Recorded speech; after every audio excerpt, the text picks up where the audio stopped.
खुलेआम सड़क पर गाय के बछड़े को काट कर उसका मांस खाकर कहना कि बीफ खाना हमारा अधिकार है, ऐसा भड़काऊ बयान कोई गली छाप नेता नहीं बल्कि अपने ही देश के एक प्रदेश में दूसरे प्रदेश के लोगों के प्रति नफरत पैदा कर उनको बांट कर चंद वोट अपनी विरोधी पार्टी से ज्यादा हासिल करने के लिए हमारे देश के प्रधानमंत्री नरेंद्र मोदी जी दे रहे हैं। आप भी सुनिए। केरल में खुले आम रास्ते पर कांग्रेस के लोग गाय के बछड़े काट करके उसका मांस खाती हुई तस्वीर निकाल करके बताते हैं कि गौ मांस खाना हमारा अधिकार है। हर वो इंसान जो मोदी और भाजपा की नीतियों का विरोधी है वो इनकी नजर में पाकिस्तानी है, देशद्रोही है, उसे तुरंत पाकिस्तान चला जाना चाहिए। जहां इनको गौ प्रेम दिखाकर वोट मिलता है वहां ये गौ प्रेम दिखाकर वोट लेते हैं। मणिपुर और गोवा जहां खुलेआम बीफ बिकता और खाया जाता है वहां भी भाजपा की ही सरकार है, लेकिन मैं जो अब आप लोग को बताने जा रही हूं ये अब तक ना ही किसी मीडिया ने आपको बताया होगा और न ही किसी न्यूज चैनल ने दिखाया होगा। इनका गौ प्रेम और पाकिस्तान के प्रति नफरत दोनों ही चीजें ढोंग हैं। पीएम बनने से पहले जब मोदी जी सीएम हुआ करते थे तो बीफ एक्सपोर्ट के नाम पर इनका कितना कलेजा दुखता था, ये सुनिए।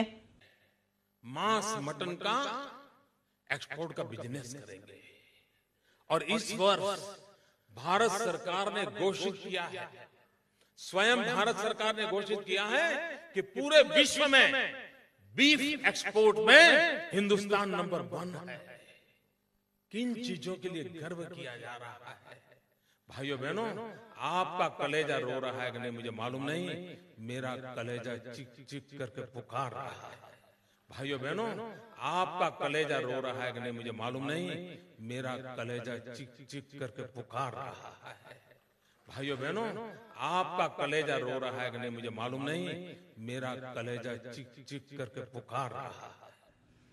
अब 2014 के बाद से जब से मोदी जी प्रधानमंत्री बने हैं तब से लेकर आज की डेट नवंबर 2018 तक हिंदुस्तान ब्राजील को बहुत पीछे छोड़ता हुआ नंबर 1 बीफ एक्सपोर्टर कंट्री है। तो ये तो है इनका गौ प्रेम। अब आते हैं इनके पाकिस्तान विरोध और पाकिस्तान के प्रति नफरत के ऊपर। तो आपको ये जानकर हैरानी होगी कि जब से मोदी जी प्रधानमंत्री बने हैं यानी 2014 से उनके बनने के बाद भी आज की डेट तक हिंदुस्तान ने मोस्ट फेवरेट कंट्री का स्टेटस पाकिस्तान को ही दे रखा है, यानी बिजनेस जारी है। अब बिजनेस किस चीज का है और कहां से जारी है यह सुनकर तो आप लोग शॉक रह जाएंगे। गौ हत्या के नाम पर जिस प्रदेश में सबसे ज्यादा लोगों की हत्याएं करी गई यानी योगी का उत्तर प्रदेश पूरे हिंदुस्तान में नंबर 1 बीफ एक्सपोर्टर प्रदेश है, जहां से पूरे हिंदुस्तान का जो बीफ एक्सपोर्ट होता है उसका 58.3% बीफ इसी प्रदेश यानी उत्तर प्रदेश से जाता है। और अब ये बीफ एक्सपोर्ट होता कहां है? आप ये जानकर शॉक रह जाएंगे कि ये बीफ एक्सपोर्ट होता है मोदी जी ने जिस कंट्री को, जिस देश को मोस्ट फेवरेट कंट्री का स्टेटस दे रखा है यानी पाकिस्तान को। इसके अलावा दूसरे नंबर का जो बीफ एक्सपोर्टर स्टेट है वो भी भाजपा शासित प्रदेश ही है, उसका नाम है महाराष्ट्र, जहां से टोटल हिंदुस्तान के बीफ एक्सपोर्ट का 32.8% बीफ यहीं से जाता है। तो यानी 90% से ऊपर जो बीफ एक्सपोर्ट होता है उस किस प्रदेशों से होता है? वो दोनों प्रदेश भाजपा शासित प्रदेश ही हैं, उत्तर प्रदेश और महाराष्ट्र। अब जो 9% टोटल बीफ एक्सपोर्ट का जो 9% बीफ बचा है वो 5.3% पंजाब से जाता है, 1.8% आंध्र प्रदेश से जाता है और फिर से 1.2% बीफ भाजपा शासित प्रदेश हरियाणा से ही जाता है। तो यहां केरला किसी नंबर पर नहीं आता है बीफ एक्सपोर्ट में। अब ये बीफ एक्सपोर्टर्स हैं कौन? जिनको सरकार की तरफ से कत्लखाना चलाने का लाइसेंस मिला हुआ है। तो पहले हम बीफ एक्सपोर्टर कंपनीज के बारे में बात करेंगे, उसके बाद हम उनके मालिकों के बारे में डिस्कस करेंगे। तो सबसे ज्यादा बीफ एक्सपोर्ट करने वाली कंपनीज हैं, उनके नाम हैं Al Kabir export, Arabian export, Allur export, MKR frozen food export. यानी इन कंपनीज का नाम सुनकर के आपको लगता होगा कि ये मुसलमान नाम है, और जी हां, ये मुसलमान नाम ही है। तो इन कंपनीज के मालिक कौन हैं? इन कंपनीज के मालिक का नाम सुनिए। Al Kabir export is owned by mister Satish Sabrimal. Al Arabian export company के मालिक हैं मिस्टर सुनील कपूर। अल्लूर एक्सपोर्ट के मालिक हैं सुनील सूद, और MKR फ्रोजन फूड एक्सपोर्ट के मालिक हैं मदन सूद।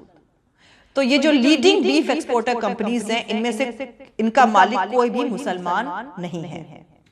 अब गौ प्रेम और पाकिस्तान प्रेम के बाद में हम बात करते हैं मोदी जी के माता प्रेम के ऊपर। जिस मां को राजनीति का राह भी नहीं मालूम, उस बूढ़ी मां को मोदी जी अपने फायदे के लिए नोटबंदी के दौरान बैंक की लंबी लाइन में खड़ी कर देते हैं। और ये इकलौते सुपुत्र हैं पूरे देश में जो अपनी मां से मिलने जाते वक्त पूरे फोटोग्राफर्स और जर्नलिस्ट का लश्कर लेकर जाते हैं। अब लेटेस्ट मोदी जी मंच पर से खड़े होकर कह रहे हैं कि माताओं और बहनों, वो लोग हमारी मां को गाली दे रहे हैं, तो आप हमारी पार्टी को वोट देकर उनको सबक सिखाएं। मुद्दे छोड़ करके तेरी मां मेरी मां पर आ जाता है। उस पार्टी के जिम्मेवार लोग मोदी के साथ भिड़ने के बजाय मोदी पर हमला बोलने के उनके सारे शस्त्र नाकाम हो गए, तो अब मोदी की मां को गाली दे रहे हैं। तो दोस्तों, ये राजनीतिक तमाशा तो चलता ही रहेगा क्योंकि चुनाव हो रहे हैं। पर अहम बात यह है कि आपको राजनीति समझनी है ताकि कोई आपको मूर्ख ना बना सके। जय हिंद, सत्यमेव जयते, अल्लाह हाफिज। तो दोस्तों, पूरा वीडियो देखने के लिए और मेरे दूसरे और वीडियोस देखने के लिए ऊपर दिए हुए लिंक पर क्लिक करें और हमारा YouTube channel political Tamasha with doctor Arshi को सब्सक्राइब करना हरगिज नहीं भूलें। Thank you.